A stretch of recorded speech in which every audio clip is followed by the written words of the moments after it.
big deal that it's been, not just this year, but last year as well. We're grateful that Sergeant McCoy is here in the condition that he's in and able to share this with us today. So first we'll hear from Colonel Rapich and hear some remarks from him, and after that we'll hear from Sergeant McCoy. And the way we'll do it with Sergeant McCoy is more of a question and answer basis. So feel free to ask him questions, and he can answer those questions. As you all know, too, with the press release, we had a link in there to the dash cam video. So if you don't have that, there is a link to that in the press release, as well as a link to Sergeant McCoy's bio, so that gives you a little bit of background about where he has been and where he's come from within UHP. So we'll turn the time over to Colonel Rapich. You bet. I'm turning Fox 13's mic off. Okay. Nobody's live, right? Don't tell Fox, but I'm turning the mic off. Wait a minute, Mark. That didn't work. So.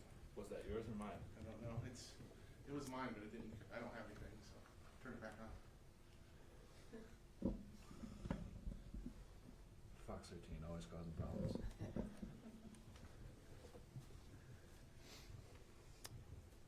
Have we got everybody working?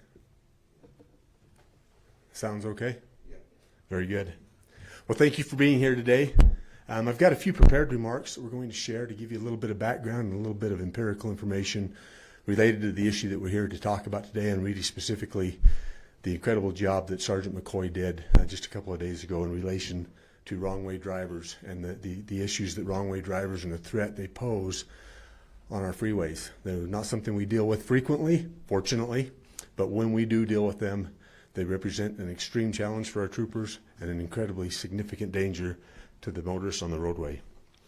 A few things to point out specifically: wrong-way drivers represent a significant threat to public safety. According to the most recent data we have investigated 8 wrong-way driver crashes in Utah in 2023 alone, resulting in 4 fatalities. 4 fatalities represents about 15% of the total fatalities that we've investigated within our department in the last year. These numbers highlight the urgent need for increased awareness and action to address issues with wrong-way driving in the state of Utah. The Utah Highway Patrol has been involved in handling all of the 8 wrong-way driving crashes, meaning they happened on state highways or freeways that we're responsible for. This emphasizes the seriousness and the urgency of this issue. We've been actively engaged in addressing the issue of wrong-way driving in the state and have responded to 83 wrong-way driving incidents so far this year. In 2022, we responded to 141 around the state.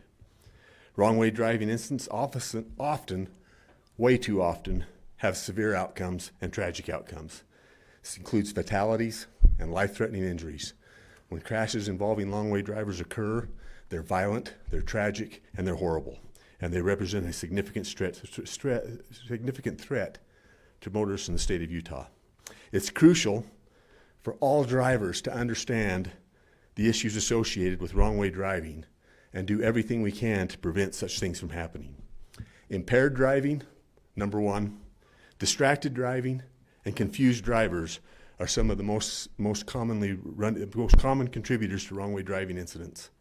It's essential to raise awareness about these risks and educate drivers on safe driving practices, including driving in a correct direction on the roadways and identifying when you're not doing so early on and taking corrective measures. The Utah Highway Patrol and other law enforcement state agencies are actively working to combat the wrong-way driving issue. It is the responsibility of all drivers to follow traffic laws and prevent wrong-way driving incidents. Be attentive when you're driving. Definitely don't make the very foolish decision to drink and drive. And if you find yourself confused or having problems driving, slow down, pull over, and take corrective action. Through collaborative efforts between law enforcement, the Department of Transportation, and other agencies, including our Highway Safety Office, we're working to reduce these incidents and identify ways that we can reduce this threat to the motoring public in Utah. In conclusion, just to recap, the recent statistics for long-way drivers: 8 crashes so far in the state of Utah that result in 4 fatalities. As you can guess, wrong-way driving crashes are always head-on crashes. This highlights the urgency for the need for awareness in this situation. Just to kind of put some recap on this, as I've said before, Wrong way driving incidents represent one of the most challenging immediate threats to traffic safety that our troopers face. When they happen, they're happening quickly. There's short time spans in order to respond. And when a wrong way driver enters a high speed, high flow freeway system, the tragic results will be very quick and very definitive. Our troopers are trained to find things that they can do and actions they can take immediately to try to create opportunities to intervene, to try to create opportunities to warn the drivers, to try to bring them safely to a conclusion. When that doesn't work, we end up with our troopers with the only option you've seen Sergeant Chad McCoy have to take just 2 days ago. Sergeant McCoy made a very quick decision when he identified this horrible threat. He knew he had a large number of vehicles immediately behind him. He knew he was on a high flow, high speed freeway, and he knew what the outcomes were going to be if he didn't take that action. Our troopers work all the time to be there and try to prevent tragic things from happening. And they try to make sure that they're reducing risks and intervening when they can. Sometimes that's in simple ways, like a traffic violation and stopping a speeding driver. It may include stopping an impaired driver who poses a risk to other drivers. And every once in a while, they get put in that situation where they have the choice that they have to immediately place themselves in between danger and those that they're sworn to protect. And Sergeant Chad McCoy did that 2 days ago. We're incredibly proud of him. We're incredibly grateful that he's okay and he wasn't hurt. And we're grateful that no one else was hurt as a result of this incident. And with that, we'll leave it at that. And I think, are we switching right over to Chad and do questions afterwards? Thank you.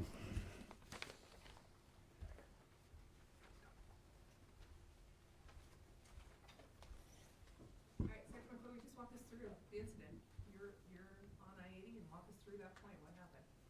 Yes, I just finished my shift in Salt Lake County, so I just crossed over into Tooele County, and I didn't hear anything on the radio at that time. I just noticed ahead of me, cars moving to the right, and then this truck that was, I noticed, oh, it's facing the wrong direction. Then I realized it's actually traveling at a pretty high rate of speed. So, like the Colonel said, these instances we don't have a lot of time, but I tried to turn my lights and siren on to try and slow people down behind me, get them to move over. Also hoping that the wrong way driver might see those lights, in case they were just distracted, that they might stop or pull over. Quickly, I saw that they weren't pulling over or stopping, so I just tried to get the best angle that I could to try and get them to stop. Can you, in a time frame for that? So really, you had no idea he was coming at you. First time when we see it on the video, he's coming at you. That's the first you knew of him even existing, going the wrong way. Correct. So you literally had seconds to make that decision. Correct. Wow. Can you talk about that, knowing, okay, I'm going to hit him? I mean, when you finally make that decision, what's that like? How hard is that? It happens so quickly. I really, I'm grateful for our department because they try to build in us and instill in us a process of thinking through potential scenarios.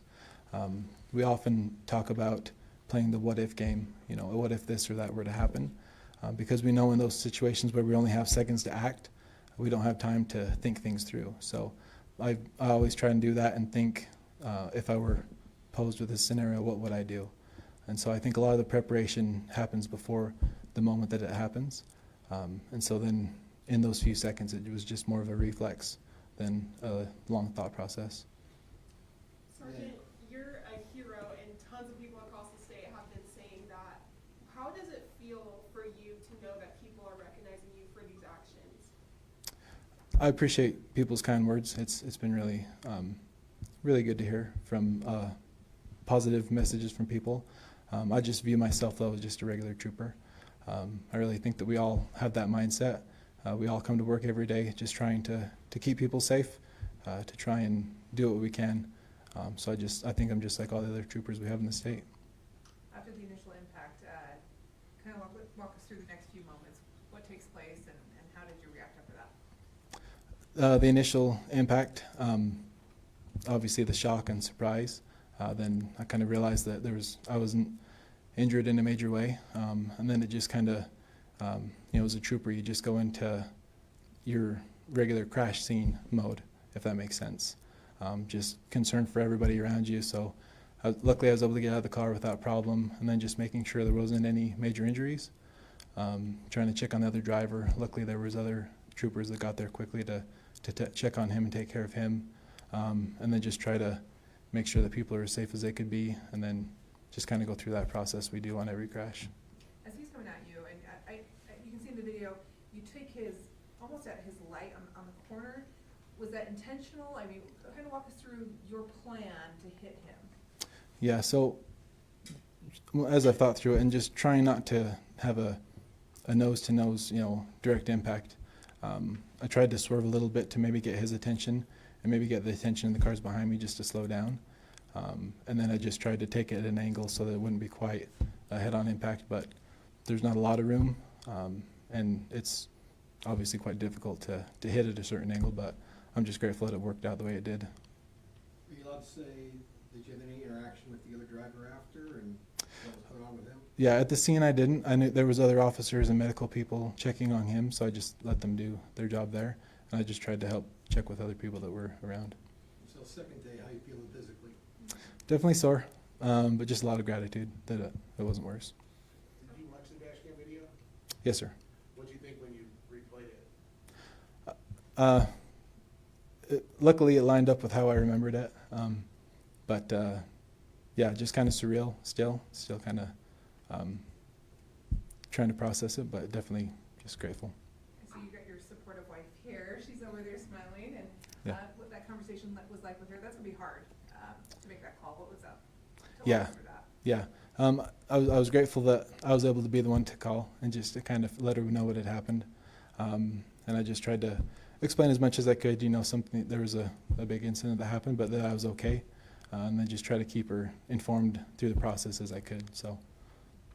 You know how fast you were going when you hit him? So I looked at my video. I was able to slow down considerably. So I think my car was only going about 15 miles an hour when it happened. You heard from Rapich talk about the statistics already this year.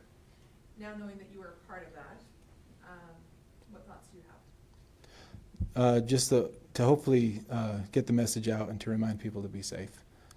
Obviously, our biggest concern is that we don't want these to continue happening. There's multiple reasons why someone might be driving the wrong way, but it's obviously something we want to prevent from happening, and then just to help people be safe if they do happen.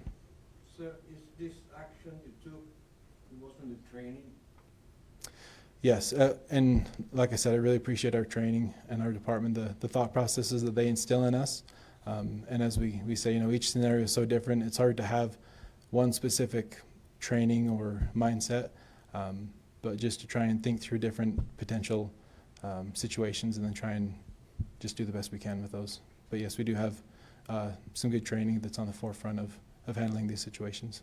Is this the only wrong way crash you've been involved in or had to enact? Yes. Okay, this is the first one. How long have you been a trooper? Just over 12 years.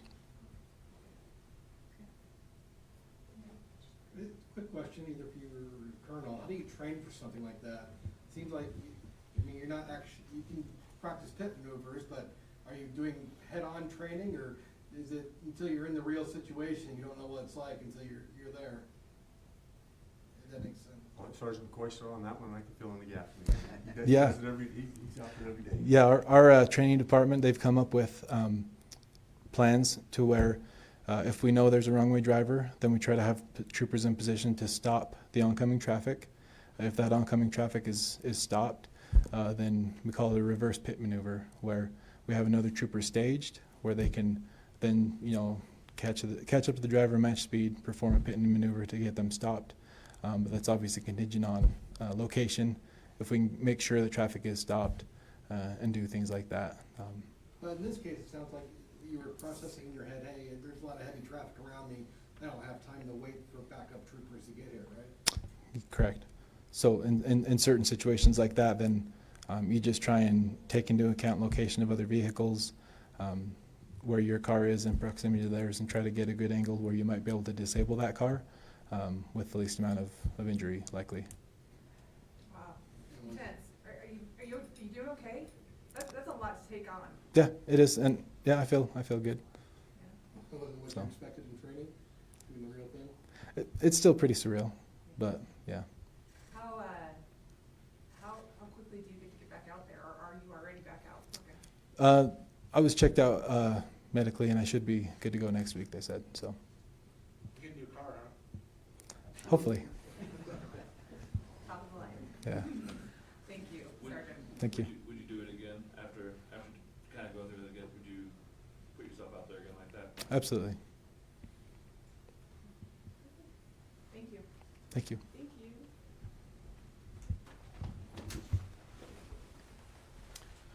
Again, we appreciate your support, and we're grateful that Sergeant McCoy is here and able to talk to us. So if you have any further questions or any needs, please let us know.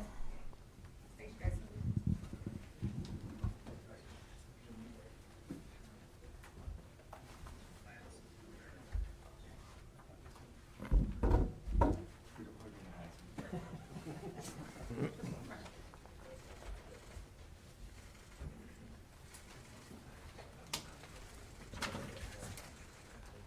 That's on the job in a week. Wow.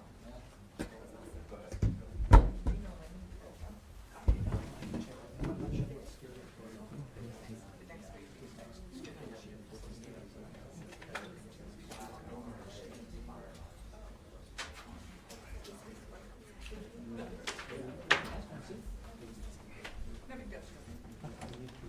Do you want on camera?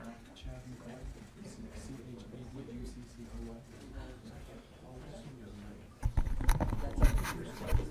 up to you.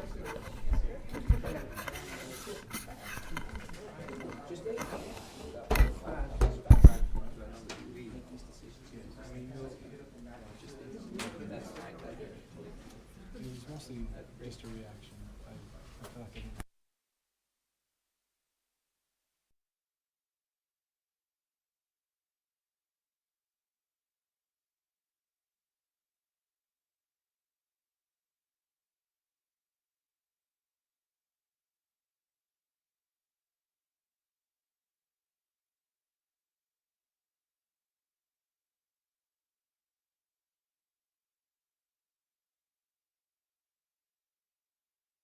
I'm okay. I'm okay if we do.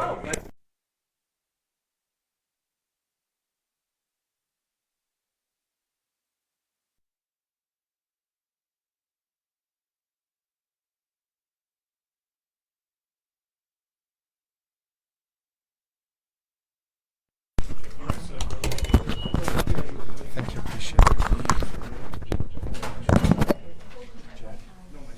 Well, how your husband can stand with you. Okay, that makes me feel better.